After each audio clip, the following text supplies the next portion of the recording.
बात आज से बहुत पहले की है, पर उस जादू टोने का असर आज भी है। मुझे याद है जब मैं बच्चा था तो उस वक्त खुद मेरे अपने छोटे चाचा ने हम सभी के ऊपर जादू टोना करवाया था। वो नहीं चाहते थे कि हम सभी खुश रहें। हमें बर्बाद करने के लिए जादू टोने का सहायता उन्होंने ली थी, जिससे हमारी जिंदगी बर्बाद हो गई। जादू टोना अच्छा भी होता है और खराब भी, बस इसके उपयोग का एक मकसद होना चाहिए। अच्छे मकसद से बहुत ही कम लोग जादू टोना का उपयोग करते हैं, पर अधिकतर लोग गलत काम के लिए इसका उपयोग करते हैं या फिर किसी का बुरा या भला करने के लिए। मेरे छोटे चाचा ने हमारे घर परिवार के ऊपर जादू टोना करवाया था। वो नहीं चाहते थे कि हम तरक्की करें और ये सब मेरी छोटी माँ यानी चाची के कहने पर किया गया था। वे सभी कल भी हमसे जलते थे और आज भी जलते हैं। जब से वे जादू टोने का सहायता लेकर हमें बर्बाद करने के लिए सोच रहे थे, उस वक्त हम भाई बहन बहुत छोटे थे। हमारी एक दुकान थी, सारा झगड़ा इस दुकान का ही था। मेरे पिता ने वो दुकान डाली थी, वो भी खुद के पैसों से। पर जब बंटवारा हुआ तो मेरे छोटे चाचा ने कहा कि इस दुकान में उन्हें भी हक चाहिए, उनका भी हिस्सा है इस दुकान में। आपको बताइए कि जमीन जायदाद के झगड़े इतने खराब होते हैं कि इंसान भाई का भाई नहीं हो पाता है। और उसी तरह हमारे चाचा भी हमारे पिताजी के नहीं हो रहे थे। पूरा की पूरा दुकान उन्हें चाहिए था, पर मेरे पिताजी ने दुकान देने से साफ साफ इनकार कर दिया, क्योंकि ये उनकी जिंदगी भर की मेहनत थी और उन्होंने जैसे तैसे अपनी दुकान जमाई थी, तो कैसे किसे ऐसे ही उठाकर दे दें वो। उस दिन से वे सभी हमसे नफरत करने लगे। जब उन्हें दुकान ना दी गई तो उन्होंने सोच लिया कि हम इन्हें बर्बाद ही करके रहेंगे और उन्होंने हमें बर्बाद करने के लिए तरह तरह के उपाय करने लगे। हमारा घर बहुत खुशहाल घर था और बहुत अच्छा घर था, जिसमें हम खुशी खुशी राजी खुशी रहते थे। आपसी में हमें बहुत प्यार भी था और हम सब बहुत ही खुशी खुशी अपनी जिंदगी बिता रहे थे। पर हमारी खुशी में उनकी ग्रहण लग गई। वे हमें बर्बाद करने का मौका खोज रहे थे, हमें बर्बाद करने की हर कोशिश कर रहे थे। एक बार की बात है, मेरे छोटे चाचा का पता चला कि एक मौलवी है जो जादू टोना करता है। वो उस मुल्ला के पास गए, उन्हें पैसे दिए और बोले कि वो अपने बड़े भाई को पूरी तरह से बर्बाद कर देना चाह रहे हैं। मुल्ला को भी बहुत पैसा दिया गया और वो बहुत लालची मुल्ला था। एक ऐसा मौलवी जो लोगों पर जादू टोना करता था सिर्फ पैसों मात्र के लिए और लोगों की जिंदगियां खराब कर देता था।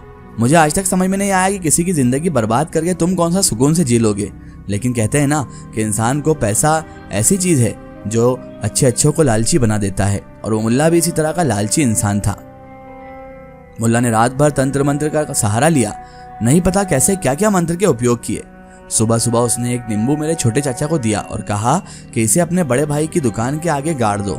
इस नींबू के गड़ते ही उसकी बर्बादी शुरू हो जाएगी। और ठीक मेरे चाचा ने ऐसा ही किया और हमारे साथ ऐसा ही हुआ। मेरे छोटे चाचा नींबू को लेकर घर आ गए। उन्होंने मेरी छोटी चाची से कहा कि मैं अपने बड़े भाई को बर्बाद करने का समाधान लेकर आ गया हूँ। मैं वो सामान लेकर आया हूँ जिससे मेरा भाई बर्बाद हो जाएगा। मेरी चाची बहुत खुश हुई। उसने कहा कि इसे आधी रात के समय ले जाकर बड़े भाई की दुकान के आगे गाड़ देना। जब आधी रात हुई और सभी सो गए तो मेरे छोटे चाचा ने एक सब्बल लेकर मेरी दुकान के आगे गड्ढा खोद दिया। उसके बाद उस तंत्र मंत्र किए हुए नींबू को हमारी दुकान के आगे गाड़ दिया। किसी को पता भी नहीं चला, पर उस नींबू में जादू टोने किया गया था। अगली सुबह से ही जादू टोने वाला नींबू अपना असर दिखाना शुरू कर दिया। मेरा बड़ा भाई अचानक से बीमार हो गया। मेरे बड़े भाई की तबीयत बहुत ही ज्यादा खराब हो गई, उसे अस्पताल में भर्ती करना पड़ा। इधर घर में सब कुछ अच्छा नहीं चल रहा था। बहुत इलाज कराने के बाद मेरे बड़े भाई की जान बच गई, पर उसमें बहुत पैसा खर्च हो गया। इतना पैसा खर्च हो गया कि दुकान की पूंजी ही टूट गई। दुकान में नया सामान आना बंद हो गया।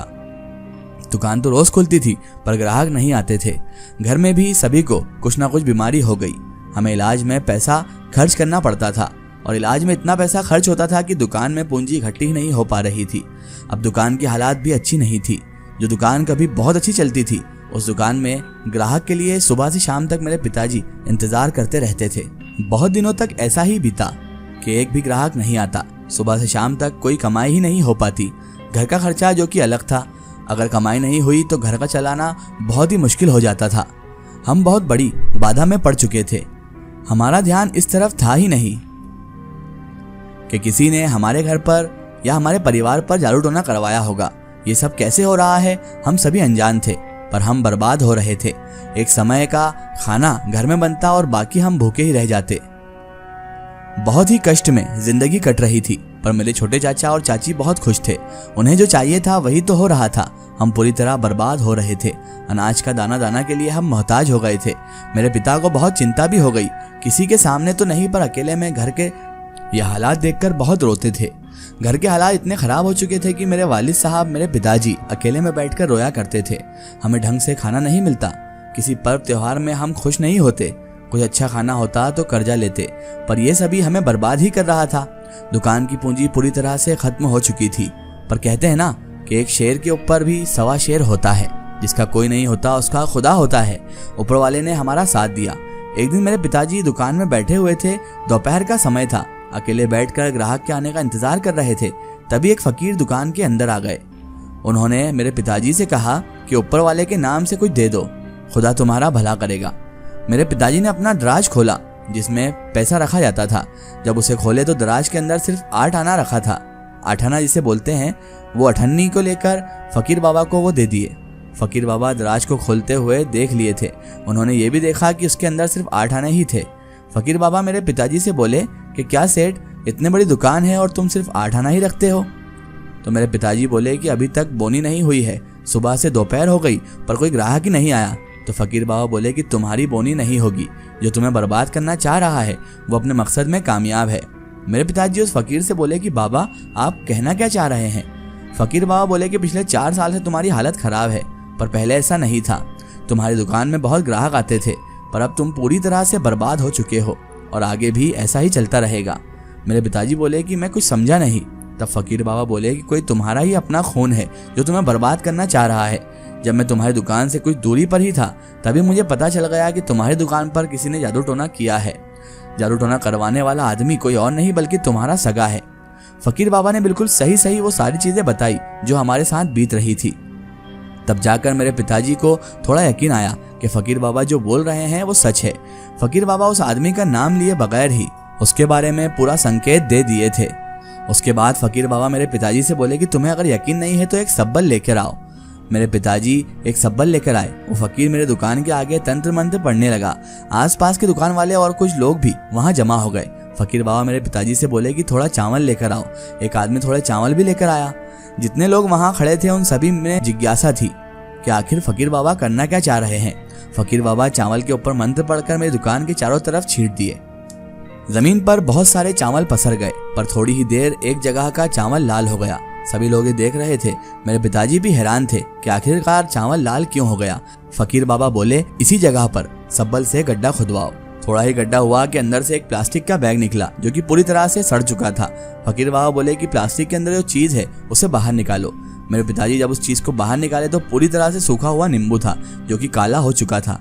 फकीर बाबा उसे उसी प्लास्टिक के अंदर रख दिए और बोले कि यही तुम्हारी बर्बादी का कारण है। इस नींबू में काला जादू का उपयोग किया गया है। वहां पर जितने भी लोग थे सभी हैरान थे। फकीर बाबा बोले कि जिसने भी इसे यहाँ गाड़ा है मैं उसे यहाँ बुला सकता हूँ। आसपास के दुकानदार बोलने लगे कि हाँ, उसे यहाँ बुलाओ। भीड़ लगी हुई थी। सभी उस आदमी को देखना चाह रहे थे जो उस नींबू को वहां पर गाड़ा था। फकीर बाबा बोले कि सिर्फ 2 घंटे के अंदर में वो आदमी यहाँ आ जाएगा। सभी चाह भी रहे थे कि उसे यहाँ बुलाया जाए। मेरे पिताजी बोले कि हाँ, उसे यहाँ बुलाइए। फकीर बाबा कुछ मंत्र पढ़ के अपनी मुट्ठी में फूके, फिर उसे हवा में ऊपर की तरफ छोड़ दिए। ठीक 2 घंटे होने से पहले ही मेरे चाचा, जो छोटे चाचा थे, वहां आ गए। वो आकर सीधा मेरे पिताजी के पैर पर गिर गए और बोलने लगे कि भैया, मुझसे बहुत बड़ी गलती हो गई, मुझे ऐसा नहीं करना चाहिए था, मैं अपनी पत्नी के बहकावे में आकर ऐसा कर दिया।